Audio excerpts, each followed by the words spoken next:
चलिए बढ़ते हैं आगे। एआईएमआईएम चीफ असदुद्दीन ओवैसी के एक ऐलान ने मरुधरा में सियासी गर्मी बढ़ा दी है। ओवैसी ने साफ कर दिया कि पार्टी 2023 विधानसभा चुनाव लड़ेगी।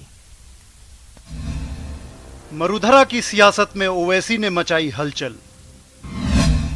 2023 विधानसभा चुनाव में ताल ठोकेगी एआईएमआईएम। बिहार यूपी के बाद राजस्थान में बड़ा दांव। ऑल इंडिया मजलिसे इत्तेहादे उल मुस्लिमीन यूपी के बाद राजस्थान में 2023 का विधानसभा चुनाव लड़ेगी। लंबे अरसे से लगाए जा रहे कयासों पर से आज खुद पार्टी अध्यक्ष ने पर्दा उठा दिया। एआईएमआईएम 1.5 महीने के अंदर प्रदेश की सियासत की नब्ज टटोलकर अपना संगठन खड़ा करेगी। आज से 1.5-2 महीने के अंदर ऑफिशियली तौर पर एमआईएम पार्टी की यहाँ पर राजस्थान स्टेट में शुरुआत की जाएगी। हम एक ऑफिशियल बॉडी को डिक्लेयर करेंगे और उसके बाद पूरी तैयारी के साथ हम लोग काम करते जाएंगे।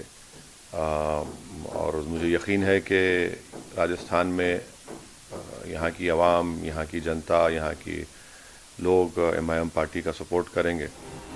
सूत्रों की माने तो राजधानी जयपुर पहुंचे ओवैसी ने गुपचुप तरीके से कई जानी मानी सियासी हस्तियों से मुलाकात की और पार्टी के भविष्य के बारे में लंबी चर्चा भी की।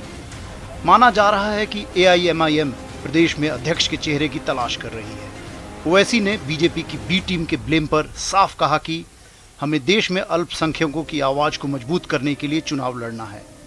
यहाँ पर काफी स्कोप है एक ऑल्टरनेट थर्ड फोर्स का, क्योंकि जितने भी मेरे जो जिम्मेदार हजरात से इंटरेक्शंस हुआ, जो थोड़ा बहुत मुझे पॉलिटिकल नॉलेज है, ज़्यादा नहीं है, मुझे लगता है कि लोग यहाँ पर कांग्रेस से भी बेजार हैं, बीजेपी से भी उनको कोई उम्मीद नहीं है। तो इसीलिए अब हम अपना यहाँ पर काम शुरू करेंगे और जाहिर है एक यहाँ के माइनॉरिटीज़ को, यहाँ के कमज़ोर आवाम को एक वॉइस मिले, एक अच्छा पॉलिटिकल प्लेटफॉर्म मिले, ये हमारी कोशिश और ख्वाहिश है। दरअसल ओवैसी की राजस्थान में एंट्री के पीछे की एक वजह कांग्रेस और बीजेपी संगठन में गुटबाजी और अंदरूनी कलह भी है। खासकर मुस्लिम नेताओं की कांग्रेस से नाराजगी का फायदा भी ओवैसी उठाना चाहते हैं। न्यूज़ 18 के लिए जयपुर से अरबाज अहमद की रिपोर्ट। पीएम मोदी ने आज भोपाल में वर्ल्ड क्लास रेलवे स्टेशन का उद्घाटन किया। इसका नाम रानी कमलापति रेलवे स्टेशन है। स्टेशन में अंतर्राष्ट्रीय स्तर की सुविधाएं दी गई हैं।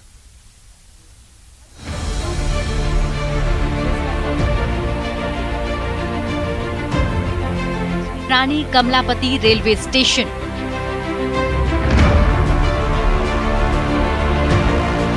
ये रेलवे स्टेशन न सिर्फ भव्य है बल्कि कई खूबियों से भी भरा है। रीडेवलप्ड कमलापति रेलवे स्टेशन का सोमवार को ही पीएम मोदी ने उद्घाटन किया और रेलवे स्टेशन परिसर में भी घूमे।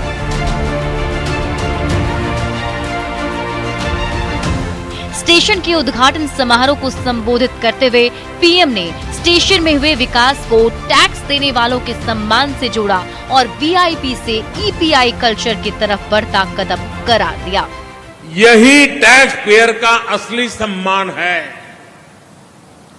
वीआईपी कल्चर से ईपीआई यानी एवरी पर्सन इज इम्पोर्टेंट,